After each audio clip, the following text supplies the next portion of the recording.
चलिए तो बच्चा लोग, आज हम लोग अपने इकोलॉजी वाले टॉपिक में थोड़ा आगे बढ़ते हैं।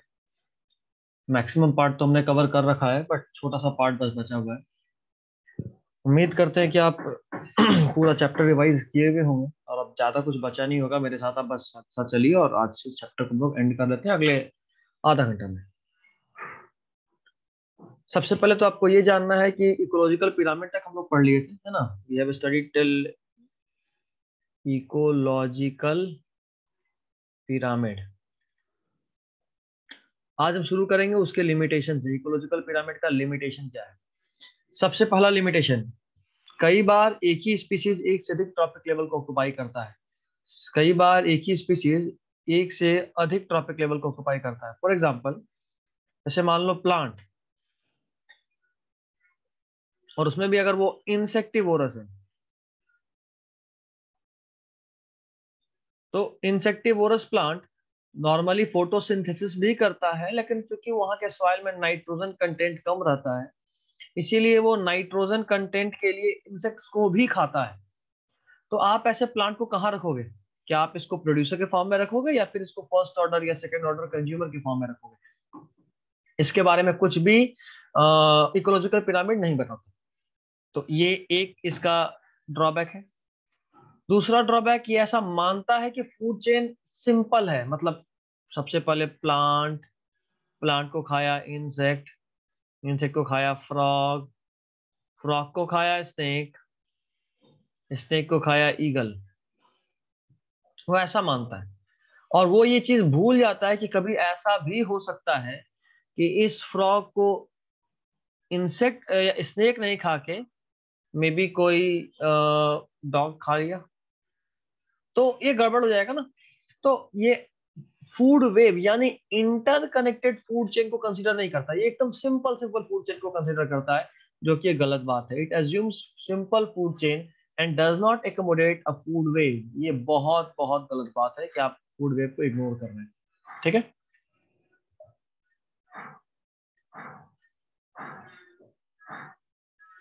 अच्छा, बात को और आगे थोड़ा सा बढ़ाते हैं और अभी चलते हैं आखिरी पॉइंट।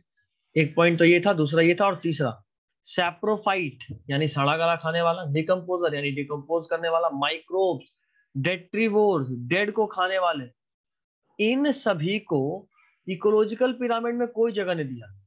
आपने बात करा प्रोड्यूसर से, primary consumer, secondary consumer, tertiary consumer, quaternary consumer, but बीच बीच में माइक, अब डेथ होने के बाद डेट्रीवोर खाएगा, डेट्रीवोर के बाद डिकम्पोजर्स और डिकम्पोज करेगा, है ना। सड़े गले पे मे बी सैप्रोफाइट ग्रो कर सकता है।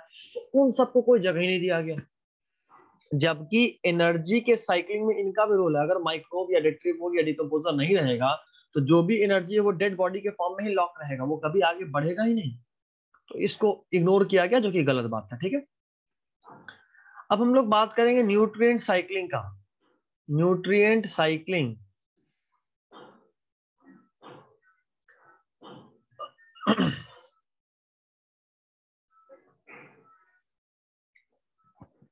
न्यूट्रिएंट साइक्लिंग को जानने से पहले आप जानिए कि न्यूट्रिएंट साइकिल तीन तरह का होता है। पहला गैस, जो गैस के फॉर्म में हो, सेडिमेंट्री यानी जो सॉइल या रॉक के फॉर्म में हो, और मिक्स्ड यानी दोनों के फॉर्म में।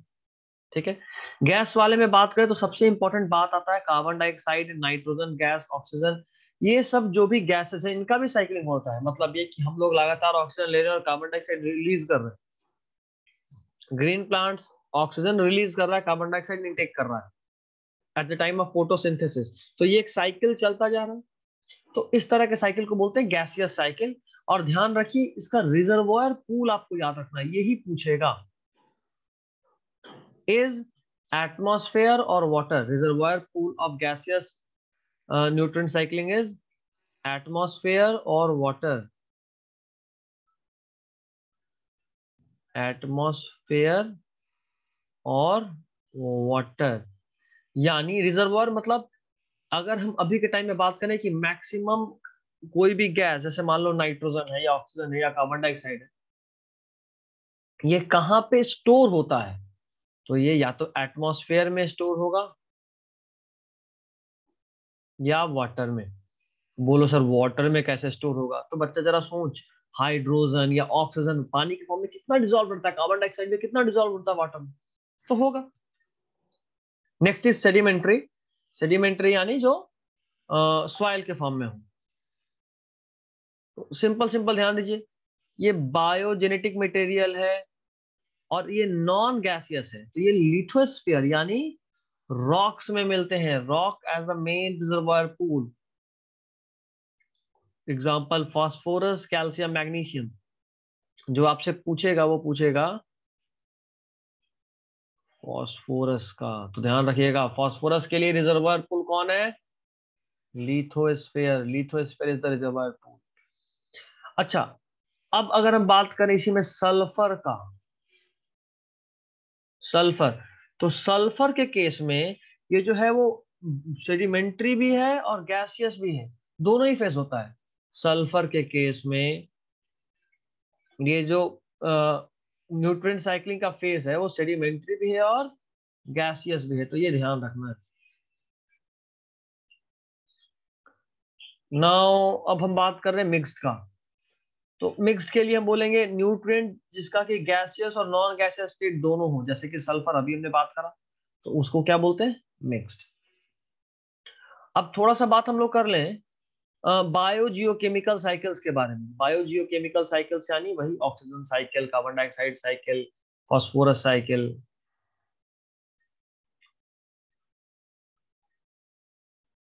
सबसे पहले बात करते हैं कार्बन साइकिल की। सबसे इंपॉर्टेंट पॉइंट तो यहां लिख दिया हूं मैं, उसका रिजर्वायर पूल कौन है, ocean. Which is the reservoir pool of carbon cycle, तो ओशन।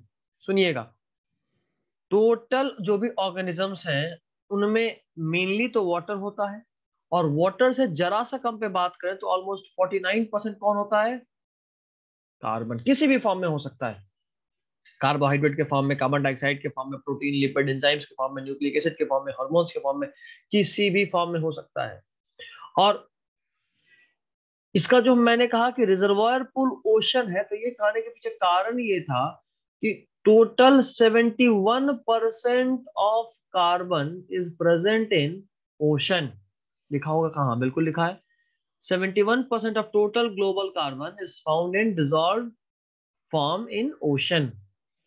ठीक है। अच्छा, अगला पॉइंट, कार्बन जो है वो एटमॉस्फेयर में मेनली कार्बन डाइऑक्साइड के फॉर्म में प्रेजेंट है, मेनली। ठीक है। और अगर हम हाइड्रोस्फीयर में बात करें यानी वाटर में बात करें, तो या तो डिजॉल्व कार्बन डाइऑक्साइड के फॉर्म में है या फिर कार्बोनिक एसिड या बाइकार्बोनेट के फॉर्म में है। और अगर हम लिथोस्फीयर में बात करें कि लिथोस्फीयर यानी सॉइल पे, लैंड में किस फॉर्म में है, तो दो फॉर्म में, पहला फॉसिल फ्यूल, जो भी आप कोल यूज कर रहे हैं, पेट्रोलियम यूज कर रहे हो, सब में कार्बन है, या फिर कार्बोनेट या ग्रेफाइट रॉक। ग्रेफाइट आप सब जानते हैं कार्बन का एक ऐसा फॉर्म है विच कैन कंडक्ट इलेक्ट्रिसिटी, तो ये सॉइल में ही तो मिलता है, रॉक में ही तो मिलता है। कार्बोनेट CO3, ये जो CO3 है इसमें भी तो ऑक्सीजन के साथ साथ कार्बन भी है ना। तो अब बात यह है कि कार्बन जो लिथोस्फीयर पे है वो रेडिली अवेलेबल नहीं है, यानी ऐसा नहीं है कि you can just use it, no. Carbon present in lithosphere is not readily available. वो लिविंग मीडियम में तभी अवेलेबल होता है जबकि आप उस कार्बन को या तो जलाएं या केमिकली चेंज करें। अब बोलो सर जलाएं से क्या मतलब आपका, जलाएं से मेरा सिंपल सा मतलब ये है कि कोई भी चीज जब जलता है, कोई भी चीज जब जलता है, तो जलने के बाद हम बताए भी थे, किसी भी चीज का जलना यानी उसका रिएक्शन विद कार्बन डाइऑक्साइड, किसी भी चीज का जलना यानी उसका reaction with carbon dioxide, anything carbon plus jalna reaction with oxygen, it will form CO2. Now this is available for organisms as well as in atmosphere. ठीक है। तो लिविंग फॉर्म में तभी होता है जब वो कार्बन डाइऑक्साइड के फॉर्म में कन्वर्ट होता है आफ्टर बर्निंग।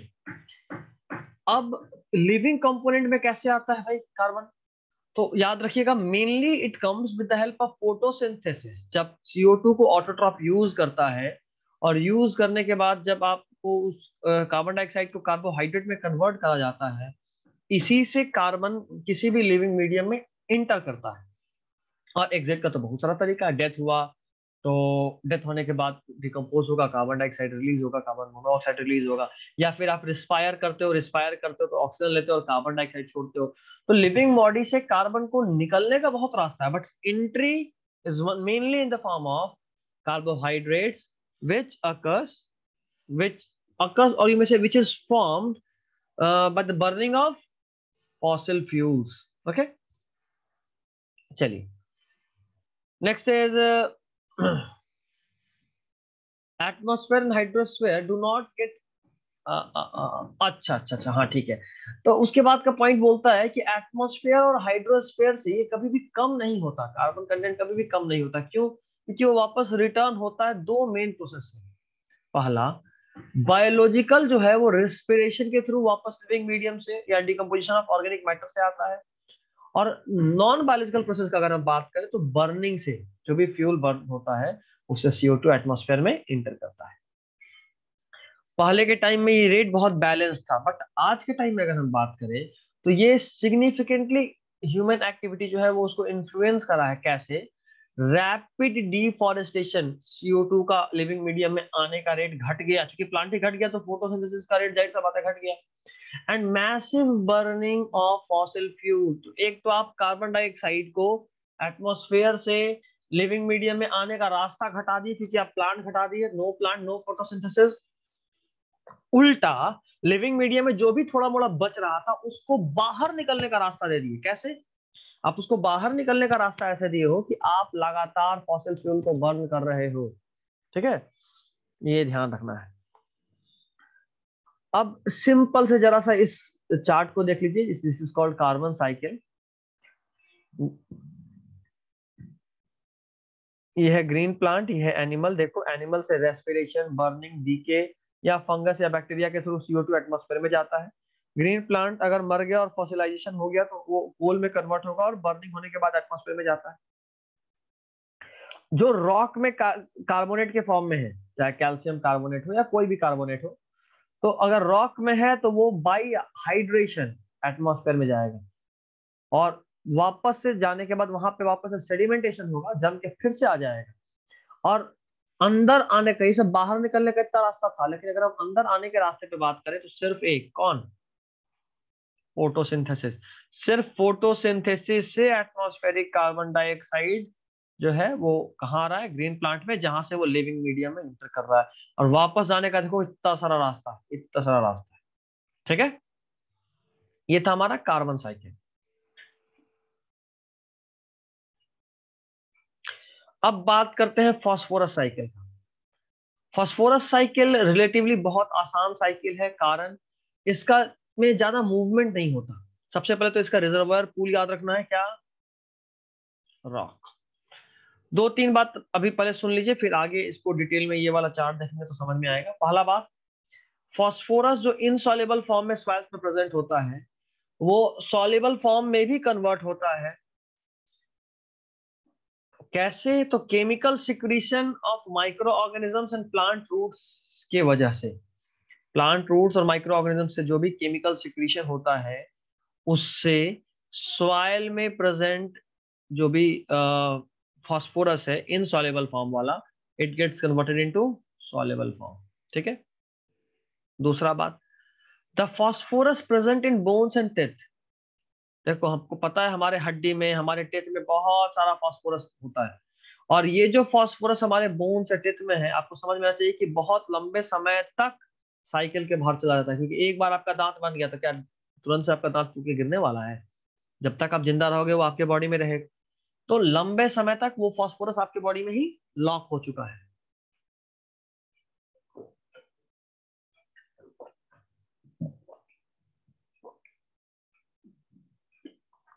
ठीक है, यहां से पहले देख लो फिर आएंगे इस चार्ट पे वापस। अब देखो सी में बहुत ज्यादा फास्फोरस होता है, तो जो भी फिशेज होती हैं उनमें भी फास्फोरस अधिक है क्योंकि वहां के पानी में फास्फोरस ज्यादा है।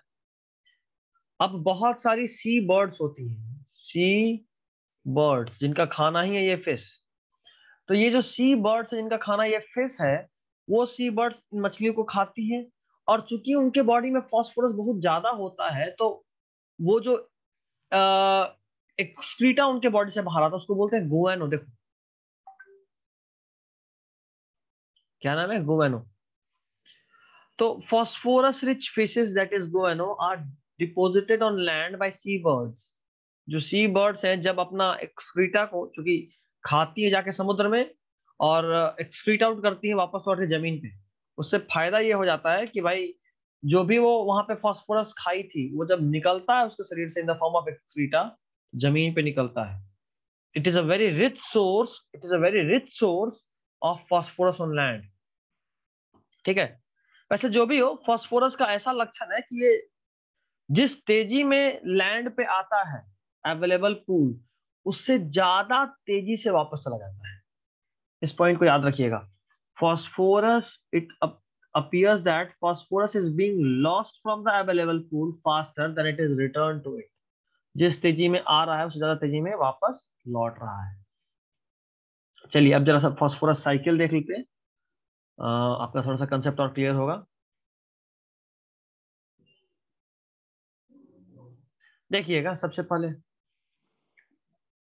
ये फास्फोरस साइकिल ऑन लैंड है और ये वाटर है। लैंड में देखो, प्रोड्यूसर वहां से कंज्यूमर के पास गया, कंज्यूमर से डेट्रिटस यानी उसका सड़ा गला, या वो सीधा सॉइल में जाके मिला, सॉइल से चला गया वेदरिंग के थ्रू कहाँ, रॉक में। सॉरी वेदरिंग नहीं, रन ऑफ के थ्रू, मतलब जो भी सॉइल में था बारिश के पानी के साथ बहता हुआ नीचे चला गया रॉक में। रॉक में अगर कभी वेदरिंग होगा, यानी रॉक कभी अगर वो टूट के मिट्टी बनेगा, याद करो weathering was a process of formation of soil from the rocks. तो अगर वो कभी टूट के मिट्टी बनेगा तो उससे वापस सॉइल में लौटेगा, रॉक से वापस सॉइल में लौटेगा, और सॉइल में लौटने के बाद वापस से यूज किया जाता है इसको प्रोड्यूसर के द्वारा, और फिर से कंज्यूमर में। अच्छा, कई बार प्रोड्यूसर से ही मान लो पत्ता टूट के गिरा या स्टेम टूट के गिरा, तो वहां से भी वो टूटता और सड़ता है और सड़ के डेट्रिटस में कन्वर्ट होता है। ये तो रहा लैंड का। जरा बात करें वाटर का। फॉस्फेटिंग बैक्टीरिया है, ऐसा सीधा देखो, सिंपल सिंपल स्टार्ट कहाँ से करें, तो एक काम करते हैं, डिजॉल्व्ड फॉस्फेट, जो पानी में फॉस्फेट है वहां से शुरू करते हैं। उसको एब्जॉर्ब किया प्रोटोप्लाज्म सिंथेसिस के लिए प्लांट। प्रोटोप्लाज्म यानी साइटोप्लाज्म प्लस प्लाज्मा मेम्ब्रेन, यानी कोई सेल अपने यूज के लिए जो यूज करेगा उसको बोलेंगे हम लोग प्रोटोप्लाज्म। तो प्लांट यूज करा, प्लांट से एनिमल के पास गया या प्लांट से सीधा बैक्टीरिया के पास गया। अब ये जो फॉस्फेट यहाँ पहुंचा था उसको फॉस्फेटाइजिंग बैक्टीरिया एक्सक्रीट करेगा और वापस से डिजोल्व फॉस्फेट में कन्वर्ट कर देगा। या तो एक तरीका, नहीं तो एनिमल में गया, एनिमल के बोन स्टिच में गया, वो बहुत लंबे समय तक रहा।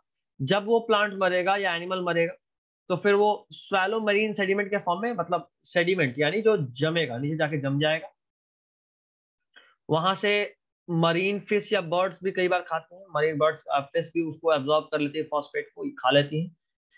उससे वो फॉस्फेट के रॉक में या फिर गुएनो डिपॉजिट के फॉर्म में फॉसिलाइज होकर सेव हो जाता है।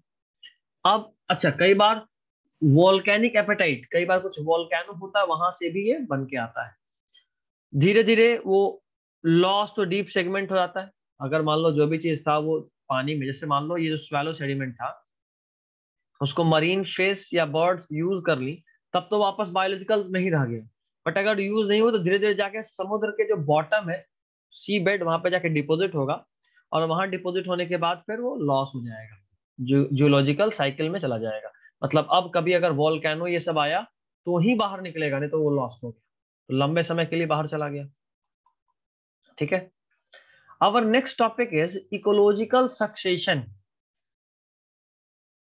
ये टॉपिक बहुत मजेदार है, बहुत सिंपल, छोटा सा मजेदार है।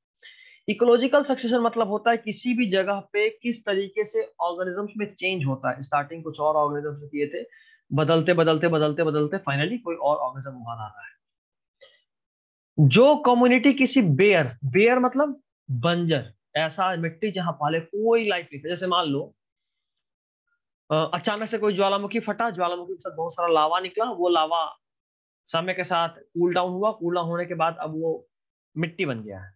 Black soil. उस मिट्टी पे उस समय से पहले कोई भी लिविंग ऑर्गेनिज्म नहीं था। तो जो ऑर्गेनिज्म या जो कम्युनिटी सबसे पहली बार रहा था उसको हम लोग बोलते हैं पाइनियर कमिटी। क्या बोलते हैं? Pioneer committee. ठीक। अब ये पाइनियर कमिटी वहां बहुत ज्यादा अच्छे से सक्सेस तो नहीं करता, बट हाँ लाइफ स्टार्ट जरूर कर देता है। बट चूंकि उसमें बहुत सारा कमी है तो धीरे धीरे वो कमी बदलता है, सुधरता है, और समय के साथ चेंज होते होते लास्ट में एक अलग ही कम्युनिटी आता है जिसको हम लोग बोलते हैं क्लाइमेक्स कम्युनिटी। क्या बोलते हैं?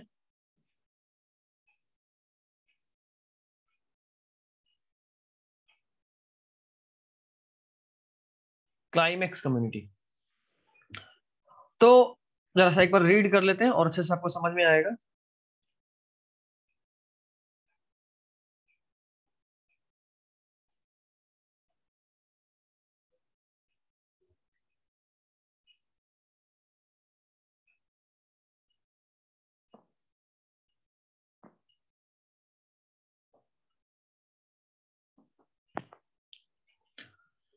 Every community undergoes a series of change, लगातार चेंज होता है, until a group of organism is stabilized which can live and reproduce most successfully in an area। जाहिर सा बात है, हर जगह पे लगातार कम्युनिटी चेंज होता है जब तक कि कोई एक ऐसा कम्युनिटी नहीं आ जाए जो वहां पे सबसे ज्यादा सक्सेसफुली रहे और रिप्रोड्यूस करे। ये जो चेंज है इस चेंज को बोलते हैं बायोटिक सक्सेशन। उस चेंज को बोलते हैं क्या? Biotic succession. Biotic community normally लगातार चेंज करता है और उनमें जो इंटरैक्शन होता है वो ही बायोटिक फैक्टर कहलाता है, ओवरऑल बायोटिक फैक्टर कहलाता है। ठीक है, अभी सुनना। पहला community which appears on an area is called pioneer community. उसके बाद specific sequence of development of a community is related to particular set of physical and chemical conditions. मतलब ये जो चेंज होता है ये स्पेसिफिक होता है, हर जगह सेम नहीं होता, अलग अलग जगह पे अलग अलग तरीके का होता है, जो कि डिपेंड करता है फिजिकल और केमिकल कंडीशन पे कि कैसा चेंज होगा। इस चेंज को बोलते हैं सीरी। क्या बोलते हैं? सीरी। उस चेंज को क्या बोलते हैं? सीरी। और जितने कम्युनिटी आते हैं उस लंबे समय में, जब तक कि फाइनल कम्युनिटी नहीं आ जाए, लास्ट कम्युनिटी नहीं आ जाए, जिसको कि हम लोग क्लाइमेक्स कम्युनिटी बोले थे, उस चेंज को बोलते हैं सीरल कम्युनिटी। क्या बोलते हैं? सीरल कम्युनिटी, जो कि मोस्टली क्लाइमेट पे डिपेंड करता है, which depends mostly on climate. हम लोग दो कम्युनिटी के बारे में पढ़ेंगे, एक कम्युनिटी होगा वाटर का और एक होगा लैंड का। ठीक है, चलिए पहले बेसिक से स्टार्ट कर रहे हैं। ये हो गया यहाँ पे। अब वो चेंज बहुत तरह का होता है। पहला change, first type is called primary succession. वैसा जगह जहां पे पहले से कोई लाइफ फॉर्म या कोई ऑर्गेनिज्म नहीं रह रहा था, उस जगह पे कोई ऑर्गेनिज्म अगर आके रहने लगे तो उसको हम लोग बोलते हैं प्राइमरी सक्सेशन। क्या बोलते हैं? Primary succession. एक ऐसा जगह पे एक ऐसा लाइफ का स्टार्ट होना, जहां ऐसे जगह पे लाइफ का स्टार्ट होना जहां पहले से कोई लाइफ नहीं था, इसको बोलते हैं प्राइमरी सक्सेशन। एग्जाम्पल का अगर हम लोग बात करें तो न्यूली क्रिएटेड पॉन्ड, जो नया नया पॉन्ड बना, जैसे अभी एक और एग्जांपल हम आपको दिए थे, soil formed by cooling of lava, तुरंत में जैसा हुआ हो। ठीक है, और ये बहुत लंबा समय लेता है प्राइमरी सक्सेशन होने के में। मतलब जहां कुछ नहीं था वहां पे एकाएक लाइफ आ जाए, इसमें बहुत समय लगता है। और ये समय कितना लंबा हो सकता है उसका अंदाज यहाँ पे देखिए। The conditions are extreme and it takes very long time, almost about 1000 years to complete. That is stabilising climax community. जो स्टार्ट किए थे वो कौन था? पाइनियर। कौन था? पाइनियर। देखो, स्टार्ट को क्या बोले थे? पाइनियर कम्युनिटी बोले थे, और अंत को बोले हैं क्लाइमेट।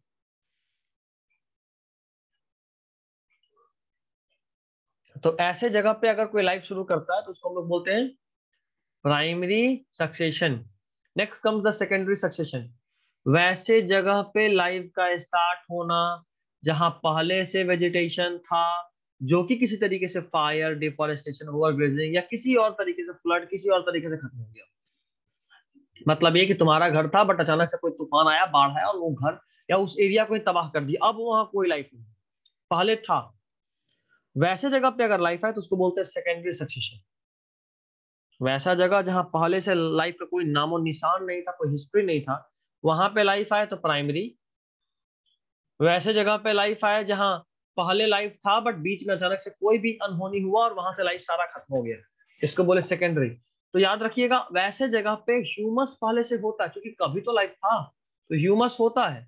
तो वैसे जगह पे इन्वायरमेंट उतना बुरा नहीं होता, उतना हॉस्टाइल नहीं होता, और वो कम समय लगता है कंप्लीट होने में, ऑलमोस्ट अबाउट 100 to 200 ईयर्स में वहां पे क्लाइमेक्स कम्युनिटी से, सॉरी प्राइमियर से क्लाइमेक्स कम्युनिटी आ जाता है।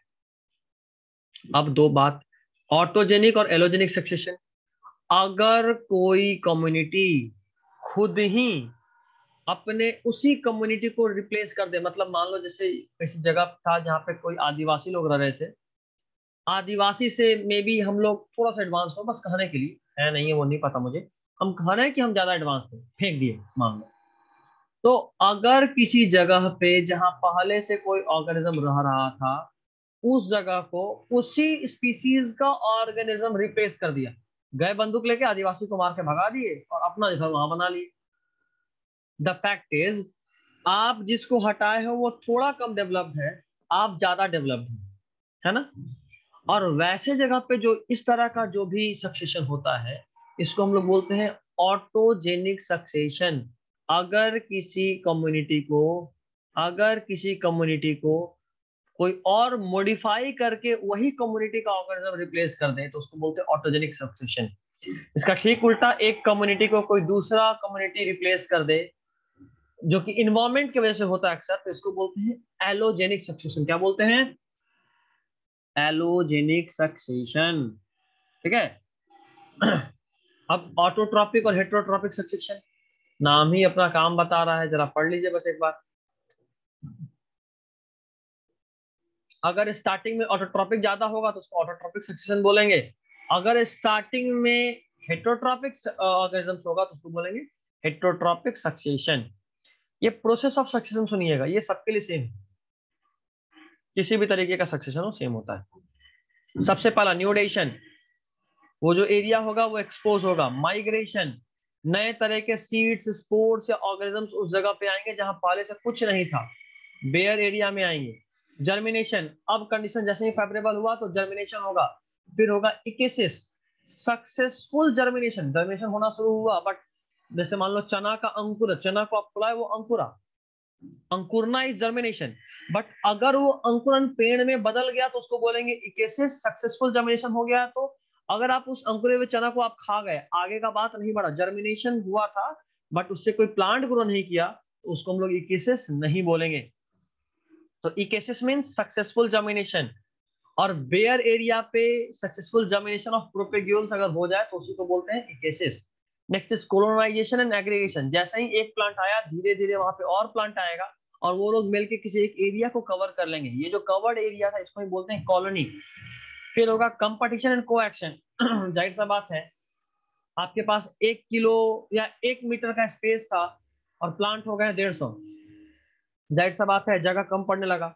तो अब उनमें कंपटीशन होगा, जो प्लांट ज्यादा तेजी में ग्रो करेगा, ज्यादा ऊंचा ग्रो कर पाएगा, वो ऊपर जाके सनलाइट लेगा, और नीचे वाला प्लांट को सनलाइट नहीं मिलेगा, मर जाएगा। क्योंकि 1 मीटर से अधिक स्पेस है नहीं लैंड का, तो ऐसे भी ऑप्शन नहीं है कि वो प्लांट का बीज कहीं और ग्रो कर ले, जगह ही नहीं है, तो खत्म हो जाएगा। तो कंपटीशन होता है, कंपटीशन होने से क्या होता है कि elimination of unsuitable and weaker plant, उस जगह के लिए जो अनसुटेबल है या जो वीक है उस प्लांट को इलिमिनेट कर देता है नेचर। फिर होता है इन्वेशन, जाहिर सा बात है जो प्लांट पहले से थे उस प्लांट के, जैसे मान लो जलकुंभी, सब लोग सुना है जलकुंभी के बारे में, आप लोग पढ़ भी चुके हैं इकॉर्निया के बारे में, कि बहुत इन्वेसिव वीड है। मतलब क्या, क्या प्लांट में पहले से वीड नहीं था? वीड था, लेकिन अब ये जो इकॉर्निया है ये इतने तेजी में ग्रो करता है इस नए इन्वायरमेंट में कि उस पुराने सबको इलिमिनेट कर देता है। इन्वेशन का मतलब यही होता है कि कोई अदर टाइप ऑफ प्लांट वहां आएगा और उस जगह को भरने का कोशिश करेगा। ठीक है, कंपटीशन की वजह से जो भी जगह खाली हुआ है उस जगह को भरने का कोशिश करेगा, इसको बोलते हैं इन्वेजन। अब उसके बाद होता है रिएक्शन, अब नया तरह का वहां प्लांट आया और कुछ पुराना भी था, अब दोनों मिलके वहां जीना सीखेगा। जैसे इकॉर्निया जब शुरू शुरू में आया था तो सारे प्लांट को खत्म कर रहा था, बट अब अगर बात करें तो अब वो सब प्लांट आपस में सीख चुका है कि किस तरीके से हमको मिल के रहना है। वो सारे प्लांट आपस में ये चीज सीख चुके हैं कि किस तरीके से मिल के रहना है, इसको बोलते हैं रिएक्शन। और उसके बाद होता है स्टेबलाइजेशन। अब जो भी था जो हुआ सो भूल जाओ वाला बात, और अब सब कुछ स्टेबल हो जाएगा।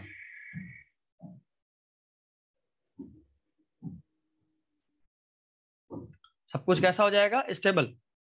स्टेबल यानी क्लाइमेक्स कम्युनिटी का फॉर्मेशन। और क्लाइमेक्स कम्युनिटी एक बार अगर आ गया तो अब ज्यादा चेंज नहीं होगा। देखो लिखा है, as compared to serial stage community, the climax community has larger size of individual, complex organization, complex food chain and food wave, and more efficient energy use and more nutrient conservation. ये important point था for both। ठीक है। अब बात करते हैं जरा सा सीरी के बारे में कि हाइड्रो सीरी ये सब कैसा होता है। देखो वो जो आपको अभी हम बताए वही लिखा हुआ है यहाँ पे, इंपॉर्टेंट वाला पॉइंट। ठीक है, चलिए। ट्रेंड क्या होता है? Increase in structural complexity, in diversity, species diversity बढ़ेगा, बायोमास स्टैंडिंग क्रॉप बढ़ेगा, नेट कम्युनिटी प्रोडक्शन घटेगा, नेट कम्युनिटी प्रोडक्शन घटेगा, नॉन लिविंग मैटर इंक्रीज करेगा, रिलेशनशिप कॉम्प्लेक्स होगा, फूड चेन कॉम्प्लेक्स होगा, नीच और स्पेसिफिक होगा क्योंकि प्लांट और स्पेशलाइज कर रहे हैं, एनर्जी यूज और एनर्जी कंजर्वेशन और इफिशिएंट होगा, और स्टेबिलिटी भी बढ़ेगा समय के साथ। ठीक है, चलिए अब आइए लिथोसिरी। लिथोसिरी यानी प्लांट लैंड पे कैसे सक्सेशन होता है। सबसे पहले लाइकेन था। लाइकेन यानी एक ऐसा प्लांट जो मुश्किल से ग्रो कर रहा था, बिना पानी के तो ग्रो ही नहीं कर पा रहा था। फिर आया ब्रायोफाइट, थोड़ा डेवलप करा, फिर आया हर्ब और ज्यादा डेवलप करा, फिर आया सर्ब और ज्यादा डेवलप करा, और फाइनली आ गया फॉरेस्ट जो सबसे स्ट्रांग है। ज्यादा डिटेल में नहीं जाना है, इस पॉइंट को एनसीईआरटी से पढ़ेगा, हम कहानी के फॉर्म में समझा रहे हैं। शायद डायग्राम मिल जाए मुझे। यस, मिल गया। बट ये एक्वेटिक है, कोई बात नहीं। किस तरह से कम्प्लेक्सिटी बढ़ रहा है वो आप देख रहे हो ना। अब देखो हाइड्रोसिल यानी पानी में सबसे पहले प्लैंक्टन थे बहुत छोटे छोटे, फिर आए सबमर्ज्ड स्टेज जो पानी में कुछ प्लांट जो कि पानी के नीचे सबमर्ज्ड है, फिर फ्लोटिंग वैसे प्लांट जो पानी में फ्लोट करते हैं, फिर रीड स्वैम्प स्टेज जहाँ पे पानी स्वेलो हो जाता है, फिर मार्स जहाँ पानी मार्स एरिया में कन्वर्ट होता है, फिर श्रब या वुडलैंड, और फाइनली फॉरेस्ट में कन्वर्ट हो जाता है। एग्जाम्पल देख के समझो और समझ में आएगा। देखो यहाँ ध्यान से, यहाँ प्लैंक्टन था, यहाँ पे पानी है, दिस इज वाटर। इन पानी में पहले फाइटोप्लैंक्टन थे। अब उस फाइटोप्लैंक्टन के बाद देखो कुछ सबमर्ज्ड प्लांट आए। कुछ सबमर्ज्ड प्लांट आने के बाद ये देखो सबमर्ज्ड के बाद आया फिर फ्लोटिंग प्लांट।